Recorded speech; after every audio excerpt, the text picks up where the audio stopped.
All right, part 2 of the hair story. So, remember I told you this was back in 2021. So from 2021 to 2026, I'm still building my relationship with God. Like, sometimes he would wake me up and be like, hey, go open your word, and I would go and read certain passages. Sometimes it's 6 in the morning, God wakes me up, hey, go open your word. Sometimes it's 4 in the morning.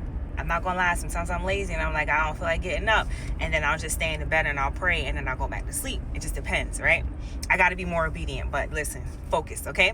So now we have the bundles in my hair. I've been having long hair bundles now since 2021. We're in 2026. Focus, okay? The other night, last week, because I had my period this week and my period's finishing. Sorry, I have to remember so I'm not lying to y'all. So she did my hair on Saturday. So I had the dream Thursday. I had the dream. I have a dream that my hairstylist is supposed to take, she's taking my hair out, right? And I knew in the dream that from now on she's supposed to take my hair out, okay? Because normally I would take my own hair out and then go to her to get it done. But for some reason, I'm waking up and I'm in her chair and she is taking my weave out so that she can reinstall it the next day. So I said, all right, God, fine, right? But in my head, I'm like, come on, bro. This weekend, I wanted to be lazy, be a couch potato. I didn't want to do anything. I'm like, God, come on, give me a little break, right? Obedience is more important than anything else, okay? So I'm getting bothered throughout the week. A whole week goes by, but I'm getting you ever feel like an uneasiness when God tells you to do something and you're not moving fast enough? So you kind of get this uneasiness. So I'm getting uneasy. I'm like, okay. So I text her and I said, girl, can you put up in your website for you to do weave removal so that you can do my hair? But before I did that, listen up. Here's where it gets creepy. Before I did that, I booked her to do a new weave install that same Saturday. So she did my hair 4/11, okay? But I text her maybe Friday. I text her Thursday, a week after I had the dream, and I said, I need you to put up weave removal. So she was like, oh, girl, you right. I got to put it up. So she went and she puts it up. I said, let me know when you put it up so I can book it. So I'm going to put the text here so you can see I'm not making this shit up, right? So she texts me and she says, hey, I put it up. You can book it, the weave removal. So, and I'm going to put it, because I'm not lying, I swear to God, when I tell you God is real, this is for the people who don't think that he's real. He's real, okay? So she puts the weave removal, and then she asked me, what did she say? I think she said, why? Did you want to book next week or something like that? She put in the text, kind of letting me know that she didn't know that I booked for her to put me in to do my hair, right? I'm going to put the text so you can see it. So, I put in the text, okay, I booked for the weave removal, see you Friday. But then she's like, okay, there was confusion. And I said, and then she's like, why? And I said, girl, I booked you for Saturday to put my weave in, see you Saturday. So we didn't say anything else by text, but I can tell that there was some type of confusion there. Anyway, Saturday comes, I get in her chair. Wait, let me go back. So Friday comes, I go to her to have my hair taken out. Okay. She's my therapist as well. So I be telling her all the things that bothers me because, she's a Christian too. So I was telling her what's going on with my mother's trial, this, that, and the third. And I said, I'm stressed. So she's like, Dana, it sounds like you need to fast. And I said,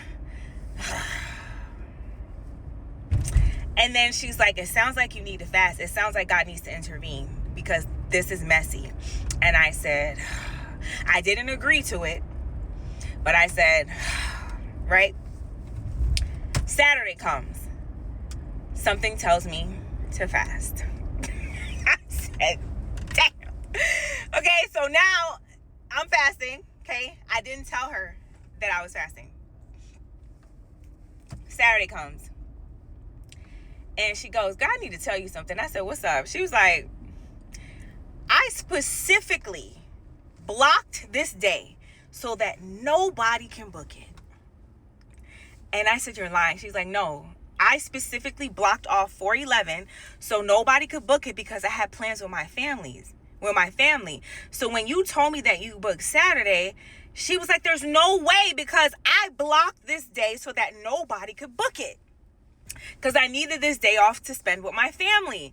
And I said, can I tell you something? I said, God showed me that you were supposed to do my hair. So then she's like, bro, your obedience, huh? I said, I know. I was like, girl, it's not me. She's like, I know it's not you. I know it's not you. You were supposed to get your hair done this weekend. Now we got to figure out why. Okay? So anyway, I'm hyping the chair. I'm like, yeah, I'm my daddy's princess. My daddy don't, he don't play about me. Like, he be like, hey, baby, go get your hair done. Go get it. Like, I'm hyping the chair. Like, and she's like, bro, I cannot believe God unblocked it for you because nobody else could get through. Like, she was like, I'm telling you, I blocked off this day. I said, I know, but God told me I need to come to you to get my hair done. So it's not, I was like, bro, it's not me. She's like, I know. She was like, bro. So anyway, we're going to backtrack.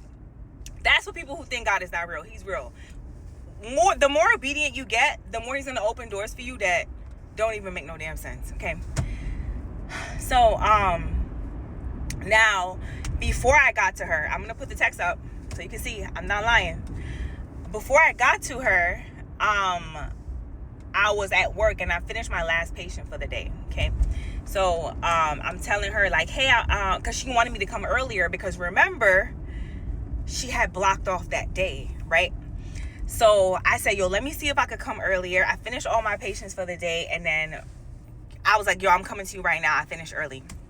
So I remember I texted her back. I said, hey, I'm on my way. I finished early, whatever.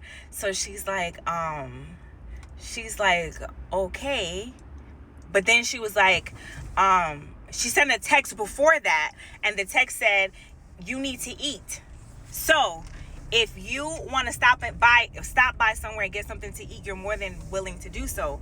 Right after that text, she goes, I'm so sorry. I didn't mean to put that. I said, girl, that was daddy talking. Because guess what? I started the fast and I did a 3-day fast, 2 days liquid and 1 dry. Okay. So when I'm going to her, I'm literally no food, no nothing in my stomach because I was praying, asking God to intervene on my mother's trial. She said, bro, I don't even know why I texted that. I said, that was God speaking, telling me, Dana, go eat. So for those of you that think that God is not real, I'm here to tell you, he is very much real. But you have to give him the chance to show you that he's real. Some of y'all will give your husband and your boyfriend 94 chances and they cheated on you 64 times. But you give God 1 chance, make it make sense. God is the person that made your husband. God is the person that made that boyfriend that you cannot seem to let go. And you give these 2 people more chances than you give to God. Baby, give God that chance. Give God that chance. Okay? All right.